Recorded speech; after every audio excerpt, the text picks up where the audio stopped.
Hello everyone, मैं मिथुन सिंह स्वागत करता हूं आप सभी का। आशा करता हूं आप सभी बहुत अच्छे होंगे। बात करेंगे कोल्हान बीएड सेमेस्टर 4 के प्रीवियस ईयर क्वेश्चन पेपर की। पेपर था आपका creating an inclusive school. Paper का जो कोड है वो है 10B। 2025 में आपकी परीक्षा हुई थी। अगर मैं डेट बताऊं, एग्जैक्ट डेट, तो ये परीक्षा कल यानी कि 22/5/2026 को कंडक्ट कराई गई थी। ठीक है, 2025 लिखा है इन्होंने, लेकिन एग्जाम आपका 26 में हुआ है। 23-25 सेशन का ये क्वेश्चन पेपर आपके साथ में साझा कर रहा हूँ। आगे बढ़ें उससे पहले मैं आपको बता दूं, पिछले 5 साल के जितने भी प्रीवियस ईयर क्वेश्चन पेपर हैं, सारे क्वेश्चन पेपर की पीडीएफ आपको 49 रुपये में और सजेशन आपको 199 रुपये में आपको प्रोवाइड कर दिया जाएगा। अब ये जो सजेशन है ये कैसे आप ये तैयार कैसे होता है वो समझ लें। पिछले 10 साल के PYQ को स्कैन करके सजेशन को तैयार किया जाता है। दूसरी बात, आपका जो लेटेस्ट एग्जाम पैटर्न है उसको ध्यान में रखा जाता है। तीसरी बात, आपका जो सिलेबस है, सिलेबस के जो टॉपिक हैं उसको ध्यान में रखा जाता है। और आखिर में मेरा खुद का एक्सपीरियंस, मैंने बीएड एमएड कर रखा और पिछले 2-3 सालों से अलग अलग यूनिवर्सिटीज़ में सजेशन देने का मैं काम कर रहा हूं और काफ़ी अच्छी सफलता मुझे मिली है। अगर आप भी सफलता के भागीदार बनना चाहते हैं तो यहाँ से मेरी ईमेल आईडी आप देख लें, yourmithunsingh@gmail.com पे आप मुझे मेल कर सकते हैं। इंस्टा पे अगर आप हो, डू फॉलो मी @imithunsingh। बाकी आप मुझे व्हाट्सअप कर सकते हैं 7979054474 पे। ठीक है, तो चलिए, इतनी बात आपको समझ में आ गई। सारी डिटेल भी मैंने आपके साथ जो है शेयर कर दी, जहां से आप मुझसे कांटेक्ट कर सकते हैं। तो चलिए आगे बढ़ते हैं और देखते हैं कि किस तरह का सवाल यहाँ पर जो है 2025 वाले क्वेश्चन पेपर में पूछा गया था। अगर मैं एग्जैक्ट बताऊं तो 23 जो आपका सेशन था 23-25 का, उसका क्वेश्चन पेपर आपके साथ में साझा कर रहा हूं। बहुत दुर्भाग्य की बात है कि पूरा 1 साल ये सेशन लेट रहा, even more than that. Creating an inclusive school 10B का ये क्वेश्चन पेपर 2025 में परीक्षा हुई थी, एक्चुअली हुई थी तो 26 में। 40 मार्क्स का ये पेपर, 1.5 घंटे का ये वक्त था।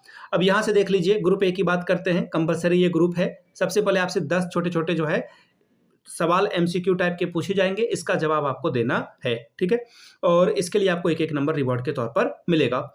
अब देखिए, एक एक करके हम लोग सभी क्वेश्चंस को देखेंगे। पहला सवाल देखिए आपके सामने क्या है। समावेशी शिक्षा किस सिद्धांत पर कार्य करती है? Inclusive education is based on the principle of. अब इंक्लूसिव एजुकेशन क्या है भाई? सेग्रीगेशन नहीं है, अलग थलग करने वाली बात नहीं है, अलगाव नहीं मिलेगा आपको, कंपटीशन नहीं मिलेगा। यहाँ पे बात होती है समानता की और सभी की सहभागिता की। कंपिटिटिवनेस यहाँ पे आपको नहीं देखने को मिलता है। यहाँ पे हम लोग बात किसकी करते हैं? सभी लोग आगे बढ़ें, एक साथ आगे बढ़ें, इस पे ज्यादा फोकस होता है। इसलिए जो इसका आंसर होगा वो हो जाएगा ऑप्शन नंबर 2। अगले सवाल की ओर हम लोग बढ़ेंगे। अगला सवाल देखिए क्या है, question number B। The Salamanca statement 1994 advocate for. Salamanca घोषणा पत्र 1994 किसके बारे में बात करता है, किसकी वकालत करता है? सेग्रीगेशन, स्पेशल स्कूल ओनली, यानी कि केवल अलग प्रकार के विद्यालय बनाए जाएं, गलत बात है। Education of a children with special need in regular school with the support, यानी कि भले ही उनको स्पेशल नीड की जरूरत है लेकिन आप उनको क्या करोगे, एक साथ नियमित विद्यालय में पढ़ाओगे। बिल्कुल सही बात है, आंसर आपका यही होगा। नियमित विद्यालय में विशेष आवश्यकता वाले बच्चों की शिक्षा सहायता के साथ कराना। Only higher education for disable, ये भी गलत बात है। वोकेशनल ट्रेनिंग देना विदाउट जनरल एजुकेशन, ये भी गलत बात है। बात करेंगे सी की। The national policy for persons with disable was released in, यानी कि दिव्यांग व्यक्तियों के लिए राष्ट्रीय नीति जारी कब की गई थी? 6 में, 1995 में, 2016 में, 2020 में। तो देखिए इसका जो आंसर होगा वो हो जाएगा 2006। करेक्ट आंसर होगा ऑप्शन नंबर 1 आपका सही हो जाएगा। ठीक है, अगला सवाल question number D। Which of the following is not a barrier to inclusive education. निम्नलिखित में से कौन सा समावेशी शिक्षा के लिए बाधा नहीं है?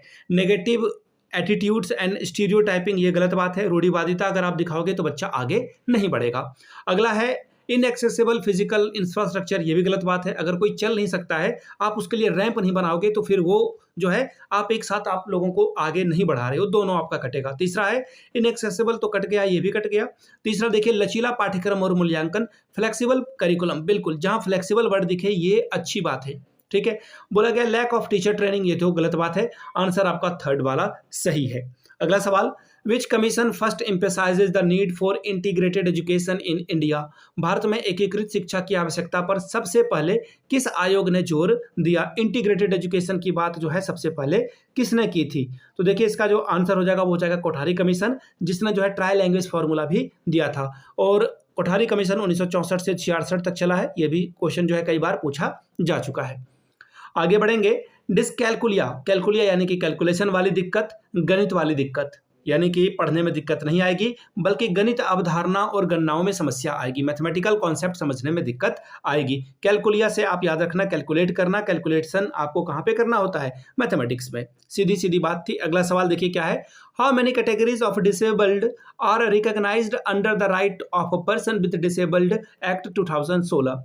आरपीडब्ल्यू एक्ट 2016 में दिव्यांगता की कुल कितनी श्रेणियां थी? तो देखिए इसका जो आंसर हो जाएगा, जो कुल श्रेणियां है उसके बारे में आपसे सवाल पूछा गया है। तो देखिए टोटल 21 श्रेणियां थी, ऑप्शन नंबर आपका 2 करेक्ट हो जाएगा। ठीक है, यूडीएल स्टैंड्स फॉर, यूडीएल का पूरा नाम आपसे पूछा गया है। तो देखिए इसका जो अर्थ है यूडीएल का वो क्या है, ये आपसे पूछा गया है। तो देखिए इसका जो आंसर हो जाएगा वो हो जाएगा universal design for learning. Universal design for learning option 1 में ही आपको दिख जाएगा। ठीक है, अगला सवाल, which is a cognitive disability, यानी कि कौन सी संज्ञानात्मक दिव्यांगता है? संज्ञानात्मक दिव्यांगता यानी कि जहां पर आप अच्छे से सोच नहीं पा रहे हो, समझ नहीं पा रहे हो, तो वो आपका जो है करेक्ट आंसर होगा। यानी कि विजुअल यानी कि देखने वाली समस्या नहीं है, सुनने वाली समस्या नहीं है, फिजिकल समस्या नहीं है, बल्कि इंटेलेक्चुअल डिसेबिलिटी है। आगे बढ़ेंगे, इंक्लूसिव रिक्वायर्स टीचर टू, समावेशन के लिए शिक्षक को क्या करना चाहिए? शिक्षण रणनीतियों को संशोधित करना चाहिए। चलिए ठीक है। रिजिड मेथड, ये तो गलत बात है। रिजिड यानी कि कठोर विधि का पालन नहीं करना है।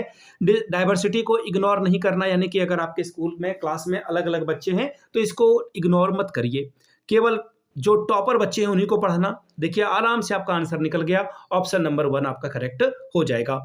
अब बात करेंगे ग्रुप बी की। शॉर्ट टाइप के सवाल हैं, 2 सवालों का आपको जवाब लिखना है। 5 + 5 10 अंक आपको मिलेगा। सवाल देखिए क्या है, define inclusive education and differentiate it from the integrated education with example.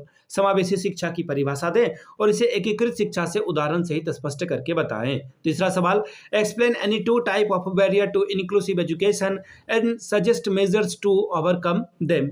समावेशी शिक्षा की 2 बाधाओं की व्याख्या करें और उन्हें दूर करने के उपाय सुझाएं।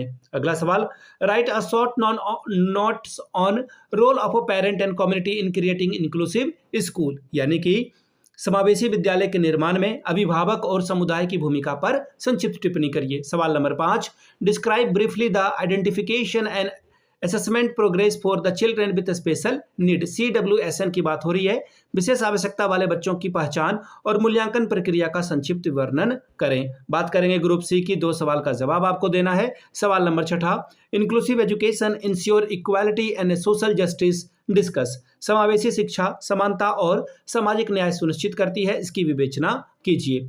सवाल number 7, explain various learning disabilities, suggest classroom strategy for teaching children with these disabilities in inclusive setting. विभिन्न अधिगम अक्षमताओं की व्याख्या कीजिए तथा समावेशी कक्षा में इन अक्षमता वाले बच्चों को पढ़ाने के लिए शिक्षा रणनीतियों को सुझाएं। सवाल number 8, analyse the psychological and social barrier in inclusive education. समावेशी शिक्षा में मनोवैज्ञानिक और सामाजिक बाधाओं का विश्लेषण करें। अगला सवाल है, explain the role of a teacher in inclusive education. समावेशी शिक्षा में शिक्षक की भूमिका पर सविस्तार से जो है वर्णन करके बताइए। तो ये था आपका पेपर इंक्लूसिव एजुकेशन का। अगर आपको पिछले 5 साल का पेपर चाहिए तो ये आपको 49 में, अगर आपको सजेशन चाहिए तो 199 रुपये में आपको ये प्रोवाइड कर दिया जाएगा। यहाँ से मेरी ईमेल आईडी आप देख सकते हैं, yourmithunsingh@gmail.com पे आप मुझे ईमेल कर सकते हैं। इंस्टा पे अगर आप हो डू फॉलो मी @imithunsingh। बाकी आप मुझे व्हाट्सअप कर सकते हैं। वीडियो को आपने यहाँ तक देखा, प्यार दिया, इसके लिए आप सभी का बहुत बहुत शुक्रिया।